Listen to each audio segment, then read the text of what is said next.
আলুর পরোটা খেতে পছন্দ করে না এরকম মানুষ খুবই কমই আছে। আসসালামু আলাইকুম, আমি সালমা, আর আজ আমি তোমাদের সাথে দারুণ টেস্টি আলুর পরোটা, তার সাথে টমেটো আর টক দইয়ের টক ঝাল মিষ্টি একটি চাটনির রেসিপি শেয়ার করব। চলো তবে রেসিপিটি শুরু করা যাক। আলুর পরোটা বানানোর জন্য আমি এখানে ময়দা নিয়েছি। আমি এখানে 3 কাপের মতো ময়দা নিয়েছি। তো ময়দার মধ্যে একটু লবণ আর 3 চামচের মতো সাদা তেল দিয়ে ময়দার সাথে খুব ভালো করে মিশিয়ে নেব। তেলের পরিবর্তে তোমরা ঘি বা বাটারও দিতে পারো। তো এরপর একটু একটু করে পানি দিয়ে ময়দাটাকে মেখে নিয়ে ময়দার একটা সফট ডো বানিয়ে নেব। আলুর পরোটা মানে বিশেষ করে পুরভরা যে পরোটার ডোটা তৈরি হয়, এই ডোটাকে একটু সফট করে বানাতে হয়। এটা সফট হলে পরোটার মধ্যে পুর ভরে যখন বাড়াবে তাহলে বাড়াতে এটা সুবিধে হবে, আর পরোটাটাও বেশ নরম হবে। তো আমি ডোটা বানিয়ে নিয়েছি। এরপর ডোটাকে ঢাকনা দিয়ে কিছুক্ষণের জন্য রেস্টে রেখে দেব। আলুর পরোটা মানে আলু তো লাগবেই। তো দেখো আমি এখানে 3টির মতো মিডিয়াম সাইজের আলু আগে থেকে সেদ্ধ করে ম্যাশ করে রেখেছি। তো এখন ম্যাশ করা আলুর মধ্যে কিছু মশলা মিশিয়ে দেব। দিয়ে দেবো স্বাদ মতো লবণ, একটু লঙ্কার গুঁড়ো, একটু চাট মশলা, একটু গরম মশলার গুঁড়ো, একটু ধনে গুঁড়ো আর একটু জিরে গুঁড়ো, আর দেবো একটু পেঁয়াজ ভাজা আর একটু চিলি ফ্লেক্স। আমি আগে থেকেই পেঁয়াজটাকে ভেজে রেখেছিলাম। অনেকেই এর মধ্যে কাঁচা পেঁয়াজ দেয়, তবে আমার মনে হয় কাঁচা পেঁয়াজের থেকে পেঁয়াজ ভেজে দিলে এর টেস্টটা বেশি ভালো হয়। তো এরপর সব মশলাগুলো আলুর সাথে খুব ভালো করে মিশিয়ে নেব। তো আলুর পুর তো আমাদের একদম রেডি। এরপর আলুর পরোটা দিয়ে খাওয়ার জন্য একটা দারুণ চাটনি বানিয়ে নেব। আর এর জন্য একটা চপারে একটু পেঁয়াজ আর একটা গোটা টমেটো চপ করে নেব। এরপর একটা ফ্রাই প্যানে একটু সাদা তেল দিয়ে তেলটা একটু গরম হয়ে গেলে 1 চামচের মতো রসুন কুচি দিয়ে রসুনটাকে হালকা করে ভেজে নেব। রসুনটা হালকা ভাজা হয়ে গেলে চপ করে রাখা পেঁয়াজ আর টমেটোটা দিয়ে কিছুক্ষণ নাড়াচাড়া করে ভেজে নেব। এর মধ্যে দিয়ে দেব একটু লবণ।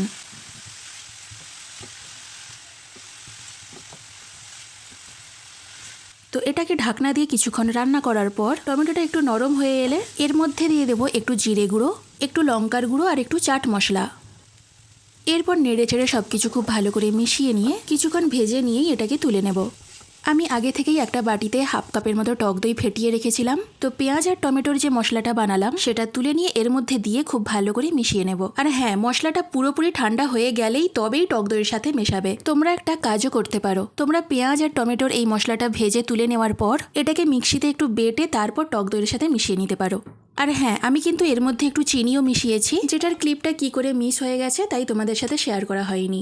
আর এদিকে দেখো ময়দাটাকে ঢাকনা দিয়ে কিছু করে রেস্টে রাখার জন্য ময়দাটা বেশ সফট হয়ে গেছে। তো ময়দাটাকে আরো 1-2 বার খুব ভালো করে মথে নিয়ে এরপর এর থেকে একটা করে লেচি কেটে নেব। লেচিগুলোকে একটু বড় করেই কাটতে হবে। লেচির ওপরে একটু শুকনো ময়দা ছড়িয়ে একটা ছোট সাইজের রুটি বানিয়ে নেব।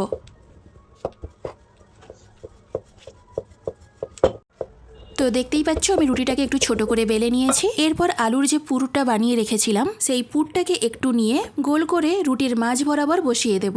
এরপর ভিডিওতে ঠিক যেমন দেখতে পাচ্ছ এইভাবে রুটির মুখটাকে মুড়ে নেব। এরপর তোমরা এটাকে এইভাবে হাত দিয়ে চেপে চেপেও বাড়িয়ে নিতে পারো বা বেলনি দিয়ে বেলেও এটাকে বাড়িয়ে নিতে পারো। এটা এতটাই সফট যে একটুতেই এটা বেড়ে যাবে। আলুর পরোটা একটু মাঝারি সাইজের দেখতে বেশি ভালো লাগে, তাই আমি মাঝারি সাইজ করে বাড়িয়ে নেব। এইভাবে আমি সব পরোটাগুলো আগে বানিয়ে নেব। তো সব পরোটাগুলো আমার বানানো হয়ে গেছে। এরপর এক একটা পরোটা নিয়ে ভেজে নেব। প্রথমেই পরোটাগুলোকে 2 দিক শুকনো অবস্থায় একটু সেঁকে নেব। 2 দিক একটু সেঁকা হয়ে গেলে তারপর তেল দিয়ে 2 দিক লালচে করে ভেজে নেব। তো এইভাবে সব পরোটাগুলো আমি ভেজে নেব। এর আগেও অনেক ধরনের পরোটার রেসিপি আমি তোমাদের সাথে শেয়ার করেছি।